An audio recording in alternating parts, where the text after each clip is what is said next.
दक्षिण भारत में गोदावरी के पवित्र किनारे कनकावती नामक नगरी थी। वहाँ रामदास नाम का एक भगवत भक्त रहा करता था। उसके घर में मूली नाम की पतिव्रता पत्नी और एक सुशील बालक था। स्त्री पुरुष मिलकर जूते बनाते और रामदास उन्हें बाजार में बेचकर आता। इस प्रकार अपनी मजदूरी के पवित्र धन से वे तीनों जीवन निर्वाह कर रहे थे। तीनों प्राणियों का पेट भरने पर जो भी पैसा बचता वे अतिथि की भगत में लगा दिया जाता या दीन दुखियों में बांट दिया जाता।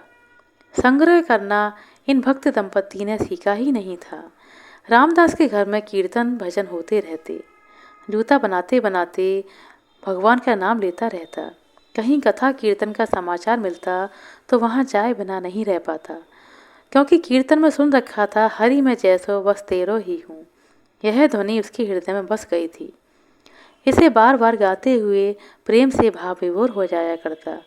अपने को भगवान का दास समझकर हमेशा आनंद मग्न रहा करता। एक बार एक चोर को चोरी के माल के साथ साथ शालिग्राम जी की एक सुंदर सी मूर्ति मिल गई। उस चोर को उस मूर्ति से कोई काम तो था नहीं। उसने सोचा, मेरे जूते फट गए हैं, इस सुंदर से पत्थर के बदले एक जोड़ी जूते मिल जाएं तो अच्छा रहेगा।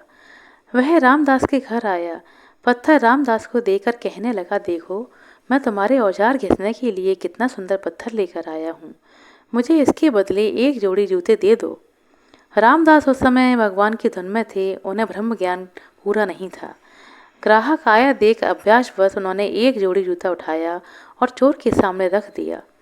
चोर जूता पहनकर चला गया। मूल्य मांगने की रामदास को याद नहीं आई।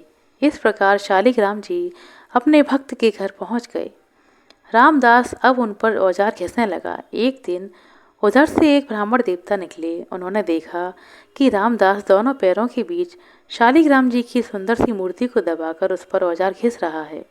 ब्राह्मण को दुख हुआ यह सब देखकर।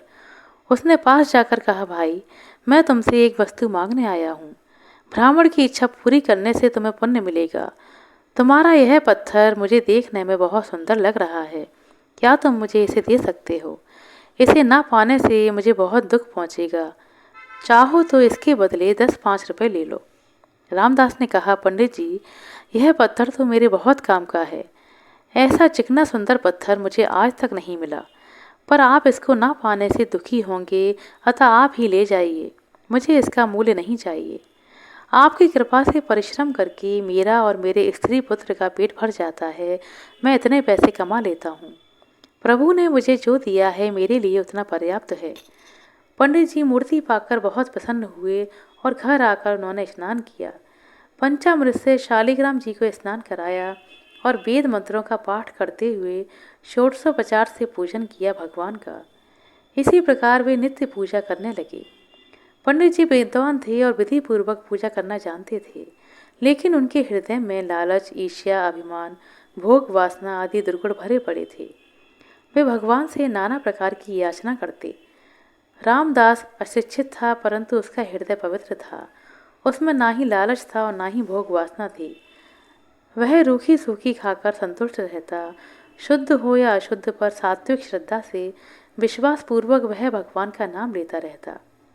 भगवान शालिग्राम जी अपनी इच्छा से ही रामदास के घर गए थे। जब वह भजन गाता हुआ भगवान की मूर्ति पर औजार घिसता और जल छिड़कता तो प्रभु को लगता जैसे कोई भक्त पुरुष सूक्त से मुझे स्नान करा रहा है। जब वह दोनों पैरों में दबाकर उनकी मूर्ति पर रखकर चमड़ा काटता, तब भावमय सर्वेश्वर को लगता कि उनके अंगों पर चंदन कस्तूरी का लेप लगाया जा रहा है। रामदास नहीं जानता था कि जिसे वह साधारण पत्थर मान रहा है वह प्रभु शालिग्राम जी हैं, किंतु वह अपने को सब प्रकार से भगवान का दास मानता था। इसी से उसकी सब क्रियाओं को सर्वात्मा भगवान अपनी पूजा मानकर स्वीकार करते थे। ब्राह्मण का स्वप्न इधर। पंडित जी बड़ी विधि से पूजा करते थे, पर भगवान के सेवक नहीं थे। वे तो धन संपत्ति के दास थे और भगवान से हमेशा धन संपत्ति की याचना किया करते थे। वे धन संपत्ति की प्राप्ति के लिए भगवान को साधन बनाना चाहते थे, इसलिए यह सब भगवान को अच्छा नहीं लगता था। भगवान तो निस्वार्थ भक्ति के वश में है। भगवान ने ब्राह्मण को सपने दिया, पंडित जी, तुम्हारी यह आडंबर पूर्ण पूजा मुझे तनिक भी नहीं भाती। मैं तो रामदास नामक चमार के निष्कपट प्रेम से प्रसन्न हूँ। तुमने मेरी पूजा की है और मेरी पूजा कभी व्यर्थ नहीं जाती। अतः तुम्हें धन भी मिलेगा और यश भी मिलेगा, लेकिन तुम मुझे रामदास के घर प्रातःकाल ही पहुंचा दो। भगवान की आज्ञा पाकर ब्राह्मण डर गया। दूसरे दिन सवेरे ही स्नान आदि करके शालिग्राम जी को लेकर वह रामदास के घर जा पहुंचा। उसने कहा, रामदास, तुम तो धन्य हो और तुम्हारे माता पिता धन्य हैं। तुम तो बहुत ही पुण्य आत्मा हो, भगवान को तुमने अपने वश में कर लिया। ये भगवान शालिग्राम हैं, अब तुम सदैव इनकी पूजा करना।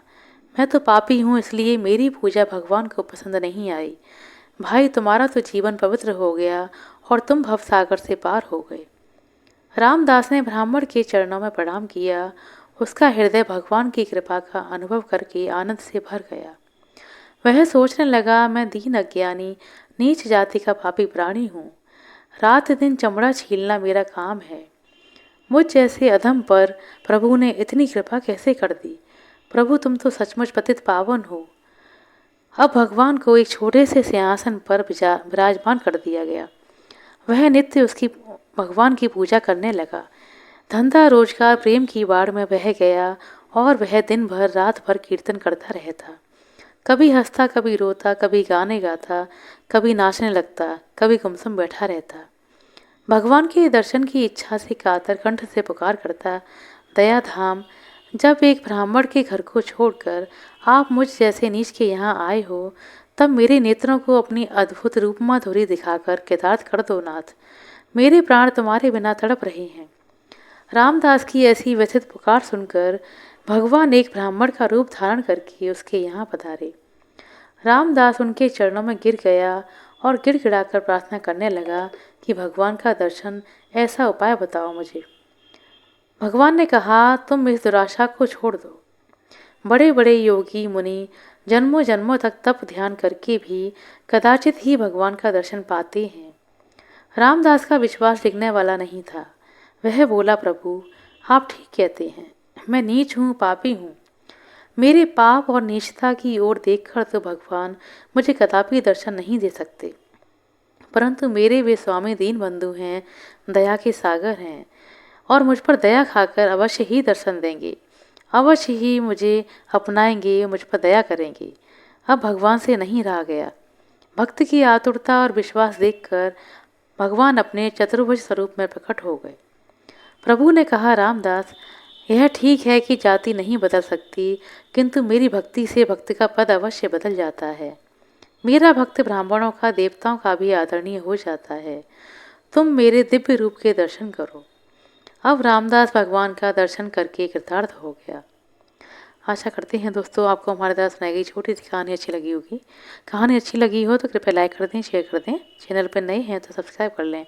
अपना कीमती समय देने के लिए बहुत बहुत धन्यवाद। मिलते हैं अगली वीडियो।